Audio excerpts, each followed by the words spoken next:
जिस मंजिल पर हम रहते हैं उसके ऊपर भी एक मंजिल है। उस मंजिल का नाम है सुपर कॉन्शियस, अति चेतन। उसके ऊपर एक मंजिल है जिसको कहें कलेक्टिव कॉन्शियस, समस्त चेतन। उसके ऊपर एक मंजिल है जिसे हम कॉस्मेटिक कॉन्शियस ब्रह्म चेतन कहते हैं। जहाँ हम हैं उसके नीचे 3 मंजिलें हैं और उसकी 3 मंजिलें हैं। यह मनुष्य का 7 मंजिलों वाला मकान है, दिखता नहीं है, लेकिन हम भी अधिक लोग चेतन मन में ही जीते हैं और मर जाते हैं। आत्मज्ञान का अर्थ है उस पूरी 7 मंजिल की व्यवस्था से परिचित हो जाना।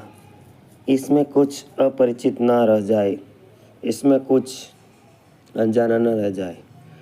दोस्तों मित्रों ऐसे समझ सकते हैं कि जैसे कि हम बचपन में जन्मे, हमारे पिताजी के 7 मंजिल का कोई मकान है और हम सबसे ऊपर की मंजिल में ही पले बड़े और वहीं पढ़ाई कर ली और वहीं शादी कर ली और वही 7 मंजिल में सारी सुख सुविधाएं हमारे पिताजी ने कर दी, तो हम दूसरा कुछ जान भी नहीं पाएंगे।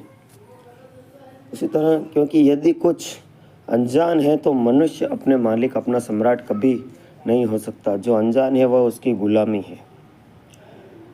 वो जो अज्ञान है, जो अधिक अंधकारपूर्ण है, उसका बंधन है। वो जो नहीं जाना गया वो नहीं जाना गया है। अज्ञान ही हार है और ज्ञान ही विजय की यात्रा है। इस 7 मंजिल भवन को हम सिर्फ एक मंजिल को जानते हैं जिसमें अपने को पाते हैं, जहाँ हम हैं। इस मंजिल में जीने रहने का नाम प्रमाद है, उस मंजिल में बने रहने का नाम प्रमाद है। प्रमाद का अर्थ है मूर्छा, प्रमाद का अर्थ है बेहोशी, प्रमाद का अर्थ है निद्रा, प्रमाद का अर्थ है तंद्रा, प्रमाद का अर्थ है सम्मोहित व्यवस्था, हिप्नोसिस।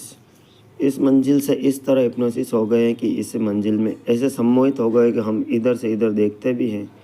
हमें पता ही नहीं चल पाता कि हमारे व्यक्तित्व में, हमारे जीवन में, हमारे होने में और भी बहुत फैलाव है। साधना का अर्थ है हम प्रमाद को तोड़ना, इस प्रमाद को तोड़ना, इस मूर्छा को तोड़ना। स्वभावतः इसे मूर्छा क्यों कहें, इसे प्रमाद क्यों कहें? एक आदमी के पास 7 मंजिल का मकान हो, एक मंजिल में रहता, दूसरे मंजिल का पता चले तो हम क्या कहें? क्या जागा हुआ है? यदि वो मंजिल जागा हुआ है, उसे दूसरी मंजिलों में अपरिचित रहने की संभावना